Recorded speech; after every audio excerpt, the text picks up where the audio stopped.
एक बार फिर सारे स्वागत करते हैं। तुसीं वेख रहे हो प्रोग्राम अज दा मुद्दा लोकल पॉलिटिक्स से अज असी फोकस कर रहे हैं खास करके जो न्यूयॉर्क सिटी दे लोकल एक्टिविज्म की गल आती है एंड की कुछ सरकार साडी कम्यूनिटी दे नाल कर रही है, वो बारे जानकारी तुहाडे नाल शेयर कर रहे हैं। भावें रीडिस्ट्रिक्टिंग होए जिथे साडे पोलिटिकल नक्शियां नूं साडे ही कम्यूनिटी दे खिलाफ इस्तेमाल किया जाता है, या रीसेंट जो स्टोरी असी तुहानूं न्यूयॉर्क सिटी विचों दस रही सी कि किस तरह ऊबर दे एक बहुत ही वड्डे डॉक्यूमेंट लीक ने दस्सिया कि ऊबर दी जो एग्रेसिव एक्सपेंशन प्रैक्टिसेस सीगियां किस तरह उन्होंने न्यूयॉर्क सिटी दी टैक्सी ते लिमोजीन इंडस्ट्री नू डेसिमेट करता, डैमेज किन्ने वड्डे लेवल ते कीता। सो उस स्टोरी बारे थोड़ी जी होर जानकारी अज तुहाडे नाल शेयर करांगे तो मैनूं बहुत खुशी हो रही है कि local state assemblyman New York state assemblyman Zohran Mamdani साडे नाल स्टूडियो पहुंचे। Zohran, so great to have you. Sat Sri Akal. Sat Sri Akal. Thank you so much for having me. It's always great when we have folks in the studio. We have three wonderful guests today. You're following a coalition of some young activists, but Zohran, you yourself are a young activist, the first South Asian man to be elected in the New York State Assembly to political office in the state. It's fantastic to have you. Zohran, last time our viewers saw you was last year at the hunger strike protest that took place downtown when you and a coalition of community members, taxi drivers, medallion owners were protesting for debt consolidation or debt relief as a result of years of aggressive practices that have damaged this industry.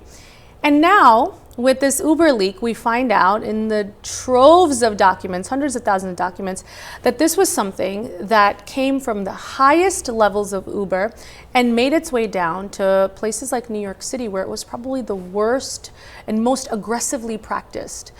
Zohran, let's first talk a little bit about where we've come from the last time you were involved in this protest, when our viewers heard you talk from the hunger strike last year.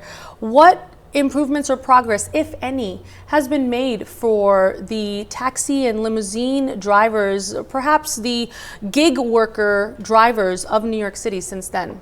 So first of all, thank you so much for having me on the show. It is truly a pleasure to be here. I would say since November 3rd of last year, which was the last day of the hunger strike, we went on 15 days of hunger strike, so no food for more than 2 weeks, and I was one of more than 10 people who was a part of that initiative. And on November 3rd, we won. And what happened, and what I mean by victory, is that the city agreed to guarantee medallion loans, provide an incentive structure to restructure the loans for taxi medallion owners to ensure that they were actually payable. We're talking about $200,000. We're talking about a fixed interest rate. And where we are at this point is most definitely progress from where we were, which is that we are in the process of finalizing the details of that consolidation to ensure that it applies to multiple owners of medallions in terms of the lenders, that it's not just one major lender, but in fact it is a global solution. And these are the different details that are being finalized in this moment in the weeks and months to come.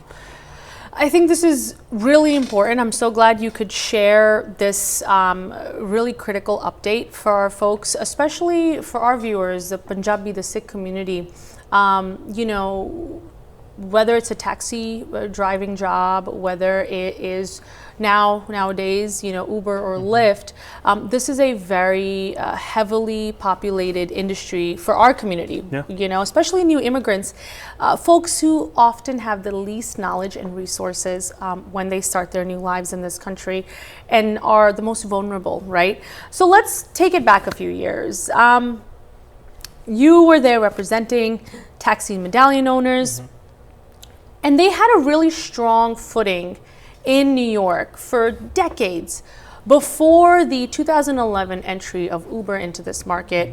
2013 to 17 specifically mark the most aggressive years of expansion for Uber. How would you know, being a local to this area, how would you describe the impact that those years of Uber's expansion tactics, whether it's Uber or Lyft, had on this really well-ingrained, well-established taxi industry in New York? The impact was horrific. And when you talk about how our communities, South Asian communities, were at the forefront of the crisis, it is shown in the data of where drivers are from. 94% of taxi drivers are born outside of this country. 94% are immigrants. And then 40% are South Asian. Wow. The top nations of origin are the countries that we call the motherland. And when we look at especially the uncles who built their lives and their families' lives around the dream that was advertised to them by the city and how it was taken away from them in those years specifically, we see a debt that is in fact not owed by the driver to the lender, but by the city to the driver. Wow. That is what I fully believe, is that we have misled individuals for years into a market that they were told this is stable, this is secure, and then while the city was doing that, it was artificially inflating the value of the medallion to an extent of $1 million with loan terms that were simply unpayable, and then simultaneously allowing Lyft and Uber to enter into a market with more than 100,000 for hire vehicles. Wow. All into a market where the entire value of the medallion is predicated on the limits of how many medallions are being distributed. So if you're saying we have 6,000 medallions, or you're saying we have whatever number it is, and this is where you're going to get your money's worth in terms of getting revenue from customers, and then all of a sudden you introduce more than 100,000 competitors to that, it completely sucks out the value of the asset that you have. And in those years, studies have shown, with inflation accounted for, drivers saw a 40% drop in their revenue because of the entry of Lyft and Uber.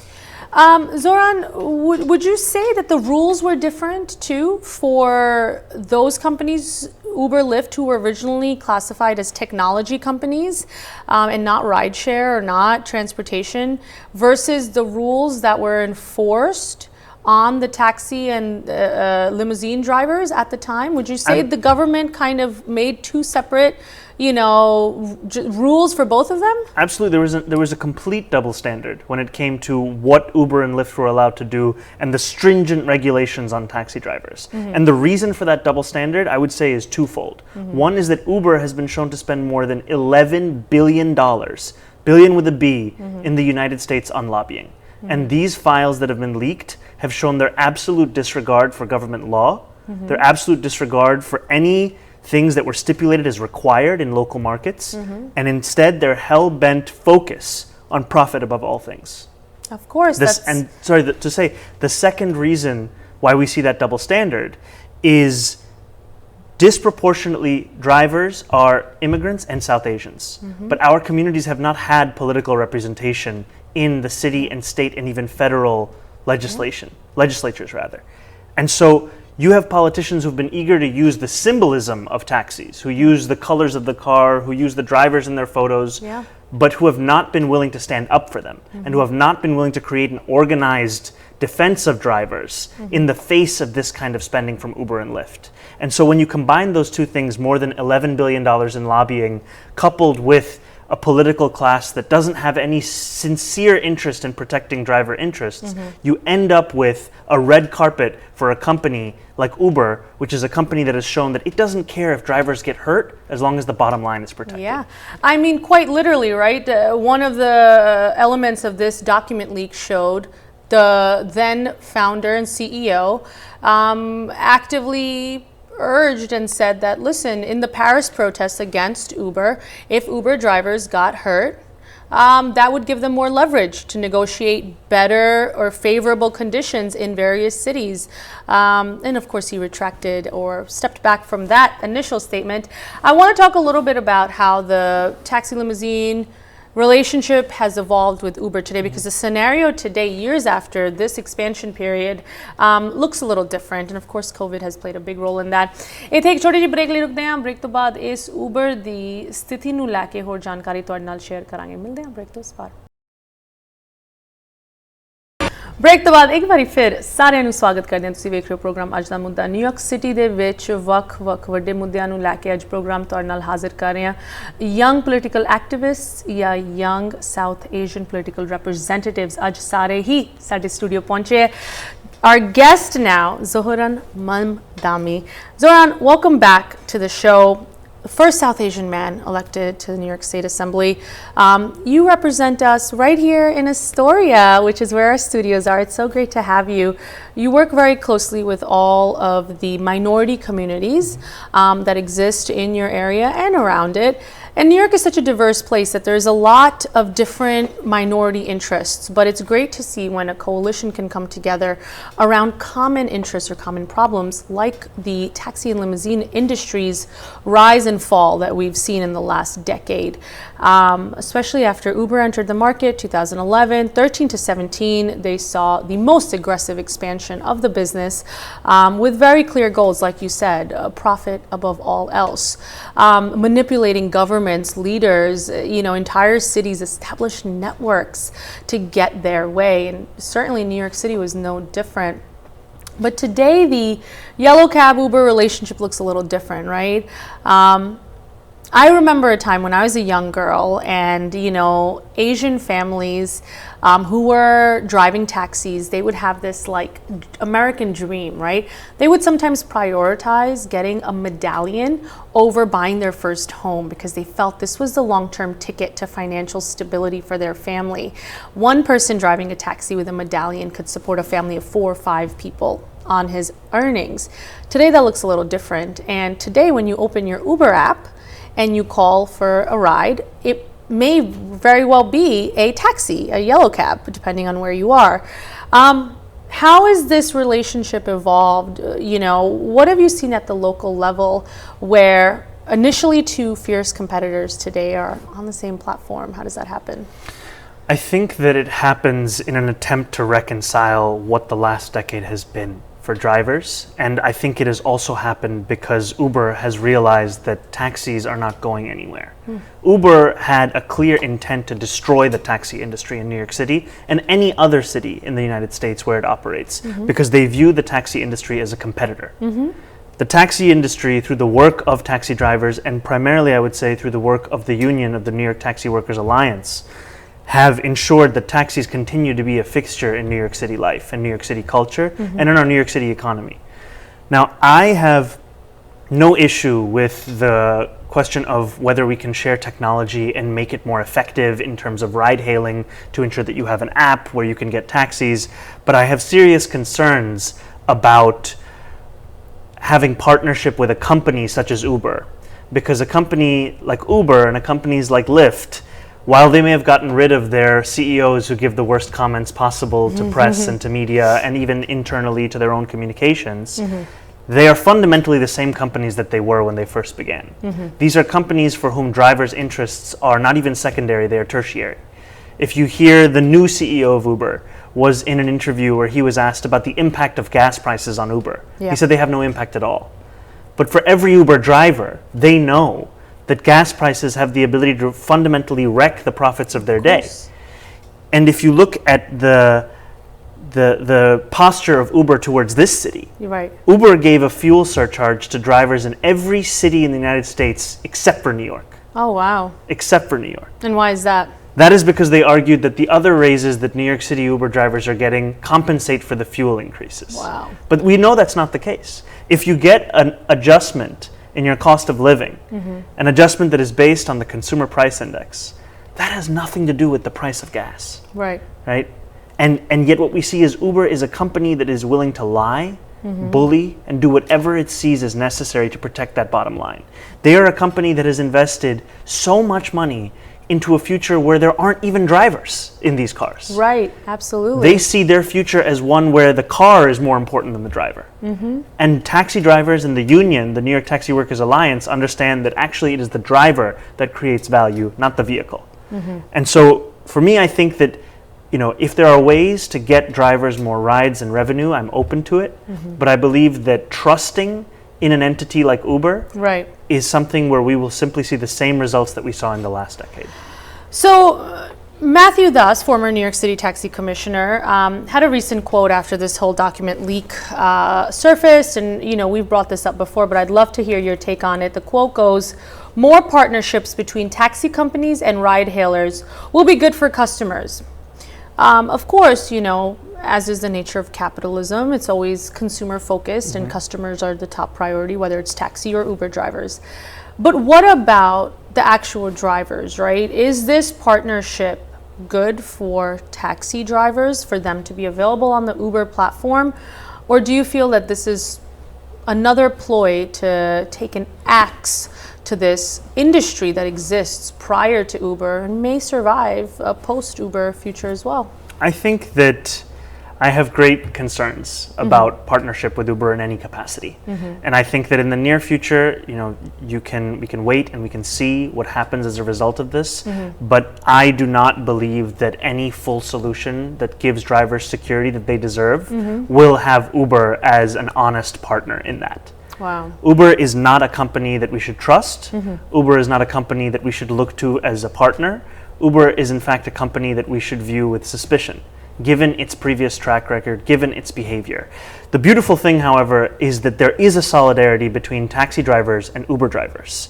When I talk about the Taxi Workers Alliance, this is a union that has members across the industry, not just taxi drivers, not just medallion owners, but also Uber drivers, Lyft drivers. So right now, as Uber and Lyft are arguing with the city about what the level of a pay increase should be.